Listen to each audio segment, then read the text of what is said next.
have the reticular nucleus sitting in the middle there, which is inhibitory. And again, I'm not going to go through the details of all these structures and the mathematics, but what we do is we write down a neural field set of equations for each structure. We put in the couplings between them, and we can make predictions for what the activity should be like. And now I'd like to turn to some of the outcomes without going through all that mathematics. The first outcome is that we find there are two stable states of this system. If we just drive at a certain average level of external inputs coming in from the outside world down the bottom here. One of those is a low firing rate state, which is normal activity, has a firing rate of about 10 spikes per second for reasonable parameters. And we get the parameters from independent measurements. We like to sit, or we have to sit at values of parameters that are realistic. We're not allowed to treat this as a black box where we can change the values as we wish. And there's a high firing rate seizure-like state, which I won't talk about any further. If we then say, well, let's start with this state. We've got a stable state we didn't have to have. So first prediction is we can have a stable state of this system, which is our base state. Then if we perturb the system with stimuli, so it could be auditory, could be visual, any kind of stimuli, could be ongoing sea of background stimuli, or it could be a ping, as in an evoked response experiment. We can treat these perturbations as linear if they're not too strong. We can also do nonlinear theory here, but for today, I'm just going to talk about linear responses. And we can then calculate the the time series of ongoing activity. So at the left here, we have, let me just see here, the left is always hard to tell these apart. At the left, we have our theoretical time series, and at the right, we have our experimental time series. And we see here in different states of arousal, alert, eyes open, we see these sort of typically 20 hertz signals in both cases. We see the alpha rhythm with eyes closed. In sleep stage 2, we see sleep spindles in the theory at the left and the experiment at the right. And then in slow wave sleep, we see these very low frequency oscillations. And I'll come back to those in a little more detail later. But we see we can reproduce these signals over a wide range of states. If we look at the frequency spectrum of spontaneous activity, this is for an eyes closed state. We see the power on the left axis and the frequency on the right axis. And we see here that by fitting our theory to the data are the black curve and the theory is the dotted curve, we get a pretty good fit over a couple of orders of magnitude in power and frequency. And we can interpret the features in terms of the physics of the system. And I want to keep coming back to that. We're interpreting things in a unified way in terms of the physics of the system. So we have the alpha peak, which turns out to be due to a resonance in the loop that connects the cortex down to the thalamus and back up again. It takes about 1/10 of a second for signals to go around that loop. So we see a 10 hertz resonance, and we see it's harmonic. The beta peak is not a separately generated rhythm. It's the harmonic of the alpha peak. We see, we see here the 1 on F spectrum below 10 hertz, between about 1 hertz and 10 hertz, or 2 hertz and 10 hertz.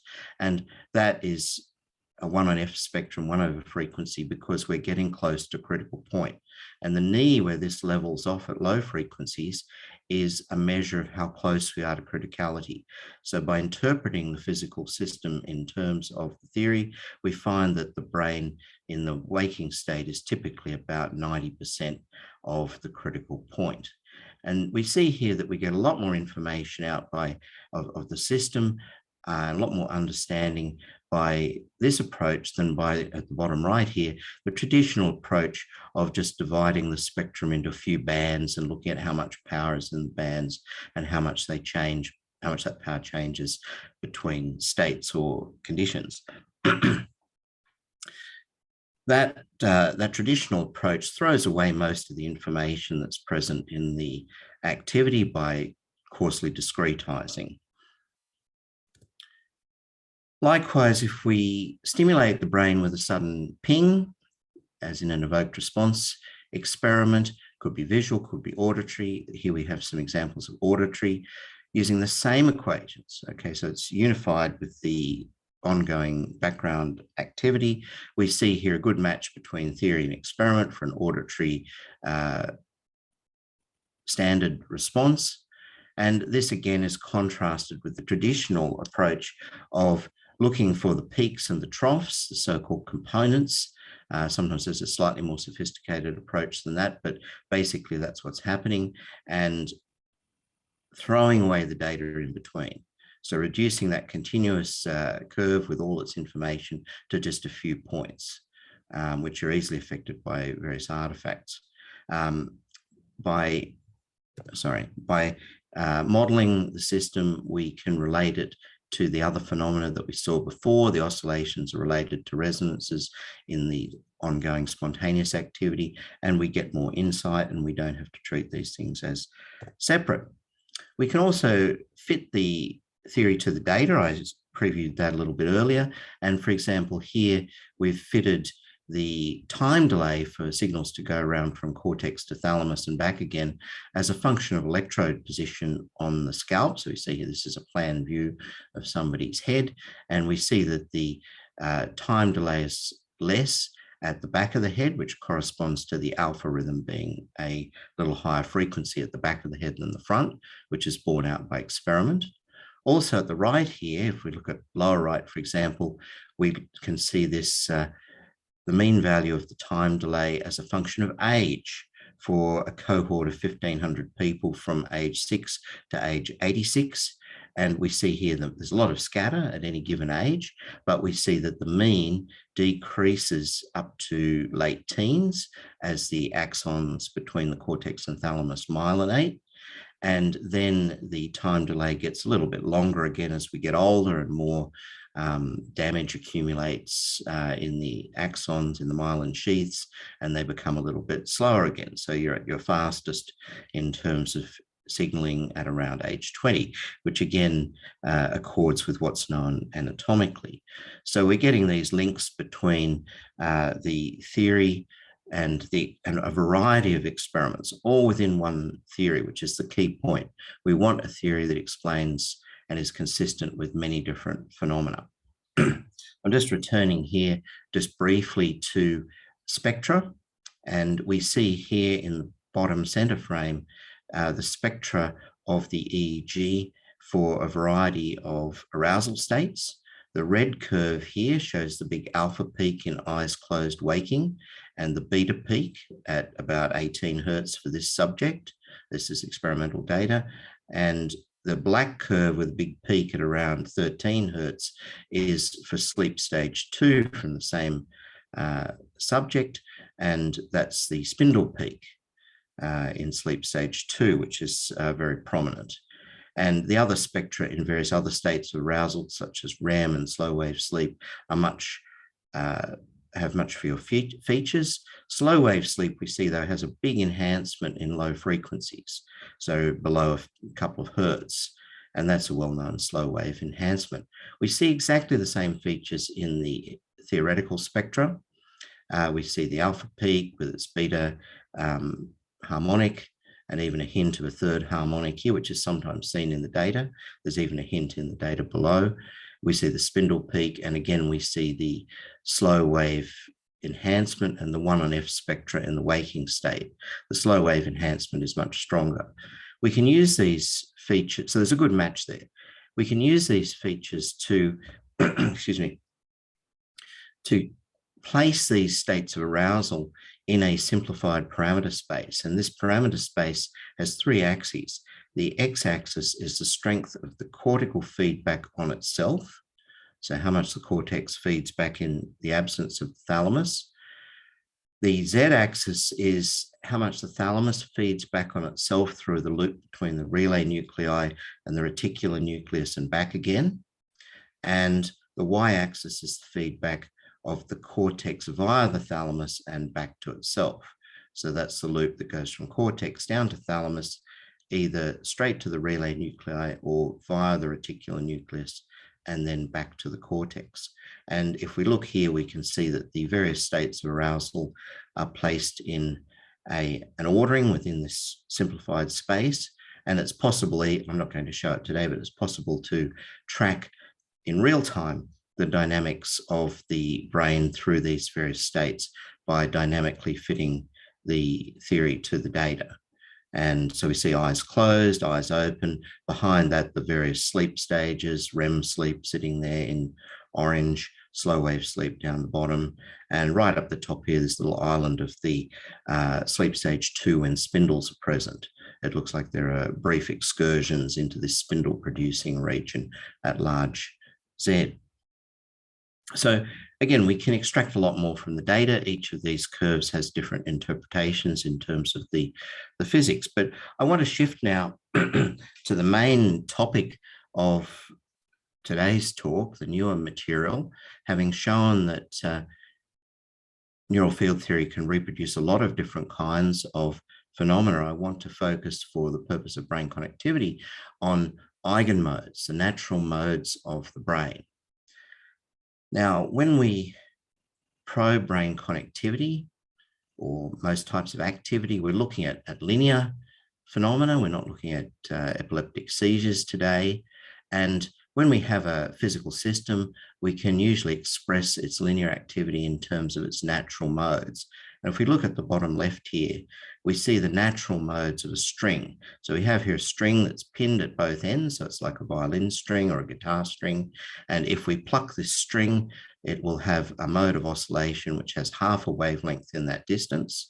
It has another mode, the second harmonic, which has a whole wavelength.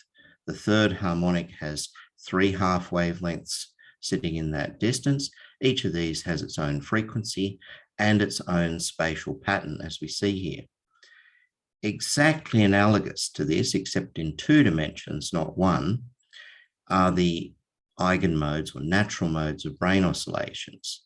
So if we excite the brain, it oscillates in these modes, and they each have a spatial pattern, and they each have a frequency or a group of frequencies. They're a little more complicated in their dynamics than a violin string, not surprisingly, because we have various delay loops and so forth, which are not present in a violin string, but nonetheless, the idea is roughly the same. So we have our lowest mode, in which the whole brain oscillates together. This is the one hemisphere of the brain. It oscillates between positive, which is red, and negative, which is blue, and the whole thing oscillates in phase. So half a cycle later, the whole surface will be blue, negative, relative to the mean. Then we have next mode, which has the front of the brain is below average or below the mean when the back is above, and then half a cycle later, as it oscillates, it will reverse. So just like we're seeing in the violin modes at the left, they oscillate between positive and negative, and these patterns here will oscillate between positive and negative. And we have 2 more modes. One has the top and the bottom out of phase, and the final one here has the medial and lateral sides of the brain hemisphere out of phase. So we see the medial and lateral views here. One is almost all red, one is almost all blue. Half a cycle later, those colors reverse. Now, if we take a bicycle pump and inflate the brain hemisphere into a sphere, we see that these modes look those of you who have done a course in mathematical modes will see these look very much like the spherical harmonics. So we just have half positive, half negative.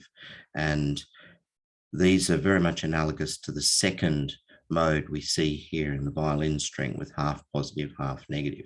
And there are other modes which are higher, and I won't show those at this point, but the basic idea is that we have these modes.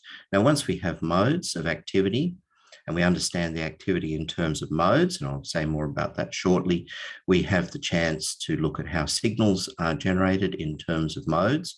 And once we have signals, we have things like functional connectivity.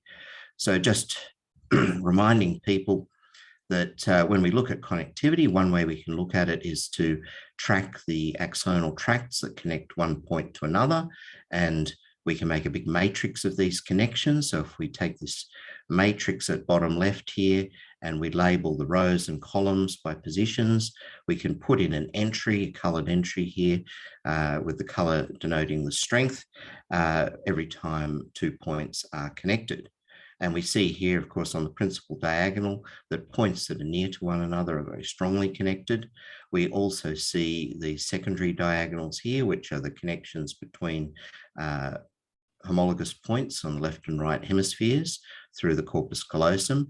And one thing I want to particularly note here is that in these quite old data, which were early days, are quite patchily detected. And not all the connections which are known to be anatomically present were detected in that particular experiment. Things have improved since those days. It's 10 or more years ago. Excuse me. But we miss connections. And also we don't see very short range connections, because these sorts of matrices typically have a resolution of the size of a region of interest, which is typically a centimeter, a couple of centimeters, or a few millimeters, usually at best, depending on how the data are processed. We don't see things down at the scale of inhibitory connections, for example, interneurons, which are only at a few tenths of a millimeter. So looking at functional connectivity, we're looking at correlations. The same process is done, and we see a very complex connectivity matrix with a lot more entries. And people, when they want to understand these and want to analyze these, find this is too much data to deal with, too much complexity typically. So they want to simplify. So often these matrices are thresholded or binarized or whatever, coarse-grained, to try to make them simpler. But if we use neural field theory, we can have a more systematic approach, which gives a simpler representation in a systematic way, which is the way that we would approach these sort of data in engineering or physics or mathematics. And what we do is we note here that if we have, for example, a piece of cortex like this diagram in the center here, and we're looking for the activity Q, let's say at some position X, it has two contributions. One is the input that comes directly from the outside world to that point. And the other contribution that excites activity there is activity elsewhere, Q of X prime, that is propagated through the system to point X. And it will influence that point with a strength, which is, we'll write here as lambda XX prime multiplied by Q. And we can write that as an integral equation. So the activity at a point is the, up the top here is the directly arriving activity from the outside world, plus an integral, which adds up over all the different points X prime, this coefficient of proportionality times the activity at X prime. So if X prime is a long way away, this lambda will be small. If it's nearby, that will be large. Now, we can discretize this system approximately, and we don't have to do that. We can work entirely in a continuous representation, but I'm going to discretize here to show the parallels with connection matrices. We find that this equation can be written as Q is just lambda Q plus N, and that is exactly the form that people use where they talk about a connection matrix carrying activity from other points to a particular point. This form is used in a lot of models based on connectomes and so forth. And so this matrix lambda, which is the propagator or green function in field theory, is the direct effective connection matrix, which is the anatomical connection matrix or the connectome, but with strengths. We have to include the strengths of connections, and in principle, we have to include inhibitory connections. So where does that bring us? And this is the most mathematical slide, and I only want to bring a couple of points out of this one. So we take this equation and we allow everything to be a function of frequency, because we don't want to just do static stuff. We want to do dynamic behavior, higher frequencies, and we can solve that equation. If we write this, if we write T as 1 minus lambda inverse, we can write this equation as Q is T times N. And what this tells us is how the external inputs, the non-cortical inputs, if we're looking at the cortex, are transferred in to produce the activity Q. And so T is called the transfer function in physics and engineering. And it is the total effective connectivity matrix, which includes both direct and indirect paths from a particular input location to where the activity is being measured. We can do a lot with this transfer function. It's very central to any kind of physical system that has activity in it. The evoked response is the transfer function. And if we want it in the time domain, we just Fourier transform it in versus frequency back into the time domain. The correlation function, which in its static limit is the covariance or the functional connectivity, the correlation function is a generalized dynamic functional connectivity matrix. And that turns out to just be T times its what's called its Hermitian conjugate, which is its transpose, take the complex conjugate, that's the Hermitian conjugate, T dagger. There's a theorem that says we can diagonalize this matrix. So we can actually write the matrix in terms of this other matrix U, which is just the matrix of the natural mode. So we just look at the value of each eigenmode, each natural mode at each point, make a column vector. We stack those column vectors next to each other to make a square matrix U. So these are just telling us, if we think of our violin string, the first column is the oscillation, which has half wavelength. Second column is the one with a whole wavelength in the string, and so forth. We take the transpose conjugate, put it on the other side, and we have a diagonal matrix here, which are just the eigenvalues, if you like, the frequencies of oscillation of the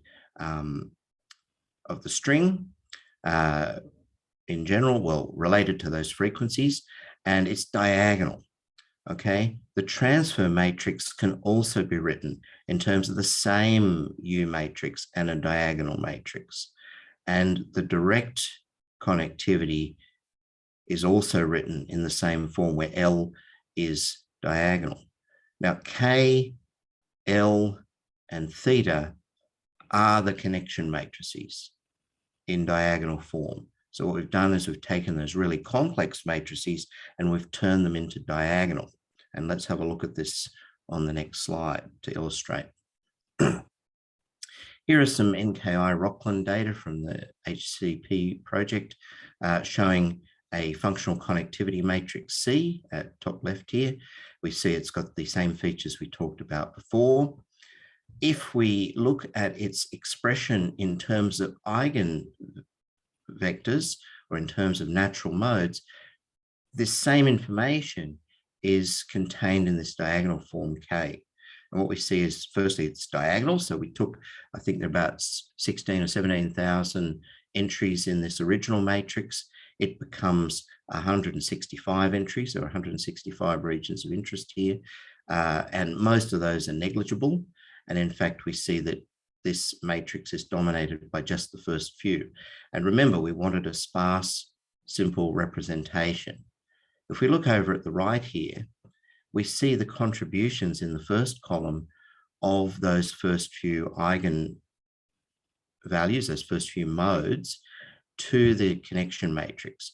The first one is most of the contribution. The next few get smaller quite rapidly as we go down the column. And in the right column, we have the cumulative sum. So that's just the first one in F.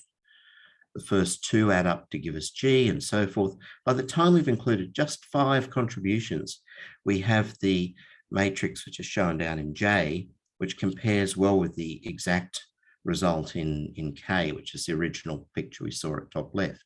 So very quickly, we can get a good approximation to the connectivity. But what's perhaps even more interesting is, by manipulating those equations on the previous slide, we can go from the functional connectivity matrix to compute, to infer the direct effective connectivity. So this is the anatomical connectivity with strengths, lambda at the bottom left. And what we see is the very strong diagonal entry. We see pretty complete interhemispheric connections on the secondary diagonals. And what I find most interesting here perhaps is that the very diagonal entries are negative, they're inhibitory. Okay, so we went from a functional connectivity matrix and inferred that there has to be local inhibitory connectivity in the effective connectivity. So we're actually inferring something that's below the scale of the measurements, because inhibitory interneurons have ranges of only a fraction of a millimeter. And so let's, and last point to make here is the first entry in this diagonal form is the measure of criticality, how close we are to instability in the brain. So that's first entry is 0.87 or 0.9, which we saw quite a few slides back now. Just returning to look at how these modal approaches deal with dynamics, we see that if we look at the spectrum and we add up successively larger number of modes, the top curve is the exact spectrum. It's just a theoretical spectrum by including all modes. When we include only one mode, the bottom curve, it's already not too bad, up to 10 hertz or so. But by the time we include a few modes, so Lmax of 1 is actually 4 modes. I won't go into why that is. It's like the square of the number, or square of 1 plus Lmax. And we see that by the time we've included 4 modes, we've got a good representation of the spectrum out to about 20 or 30 hertz. Likewise, with evoked responses, we get an even more rapid convergence. The top curve, the blue curve, is including all modes. By including even one mode, we get a pretty good approximation to the evoked response. So modes provide a very robust and compact representation of what's going on. This is some results, or these are some results from an experiment that was done by Van Rullen and McDonald back a decade ago now, where they applied a flickering signal in the visual field, just a white screen that flickered in time. Here's the curve at top right here, and they correlated that with the evoked EEG signal at various points. And what they found, that the result wasn't random. It showed in this middle left frame here, a pronounced alpha rhythm in the correlation. And this correlation function down at bottom right here, I won't talk about all the frames, was strongest at the back of the head and had a low region, which they didn't actually comment upon, in the middle region between the ears here, the temporal region, and then was a little stronger again at the front, but still much weaker than in visual cortex. Now, we've shown that you can take just 2 of these first 4 modes, our old friends, the 4 lowest modes, just the uniform one and the one that varies primarily from front to back of the cortex. And when we superimpose those 2 modes, throw away everything else, they give a correlation function which has an alpha modulation and dies away over a couple of seconds. And most interestingly, we see a pattern here for the strength of the correlation, which is most intense at the back of the head, the occipital region where the modes are in phase. It has a 0 at the center where the modes cancel one another, these 2 modes. And then the mode which changes sign between the front of the head and the back actually comes to dominate near the front. And so the strength of correlations gets bigger again.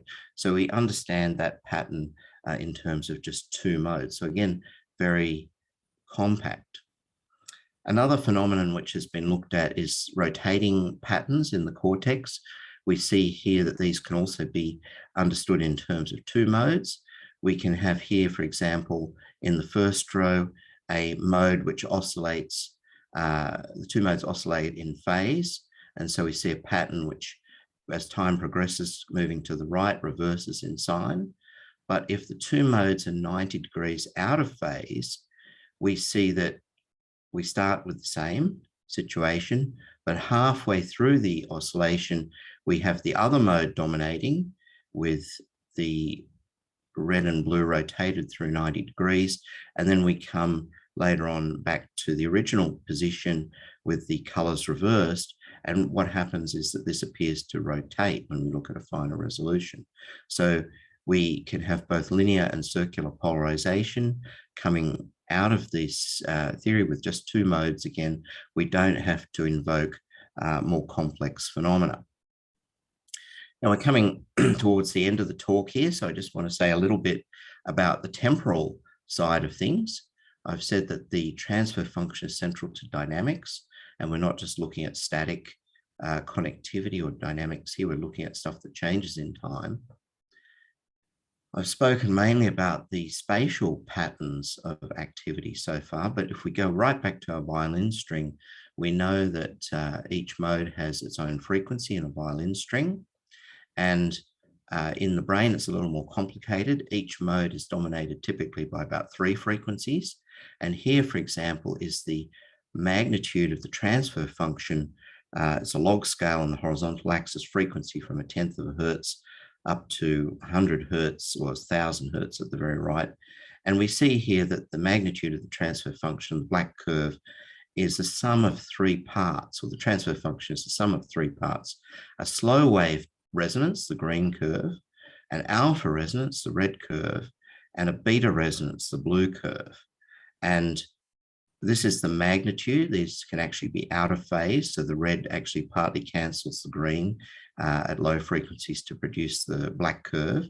I haven't shown the relative phases here, but the point is that with just 3 resonances, we can approximate the transfer function very closely. The interesting point is that these resonances each have the properties of what's called the proportional integrate derivative filter, a PID filter from engineering control systems, which is able to predict the signal, the incoming signal, and be used to adjust things like gains in response. So this can implement cognitive functions such as attention. So between the resonances and the eigenmodes, we've reached the long sought aim of trying to find a discrete, simple approximation to represent brain dynamics at the sort of scales we're interested in. How does this relate to resting state networks and so forth? I just have, I think, 2 slides left here and then I'm done. These standard signal analysis approaches try to find patterns in the signals without modeling the system that produced them, without modeling the physics.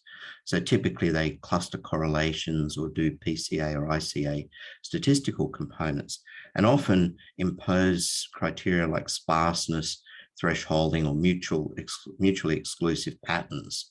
And particularly the mutual exclusivity of patterns is not consistent with the physics, because when we looked back at the violin string, one of the first things we noticed is that every point in the string participates in every mode, and every mode involves the whole string. So we should not look for mutually exclusive patterns, mutually exclusive in space.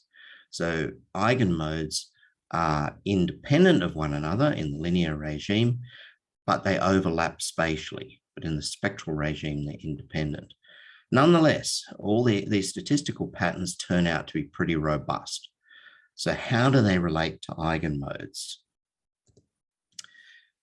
And we argue, and we have a paper just submitted, Muller et al. 2022, that the modes parallel notes in music. So you pluck a string, you get one mode, it's a note. But typically when you play a musical instrument, you don't play individual notes, you play chords. So we might see a recurrent pattern in music like these 2 regions that are outlined in red here. And these might be statistically very prominent because they are played often.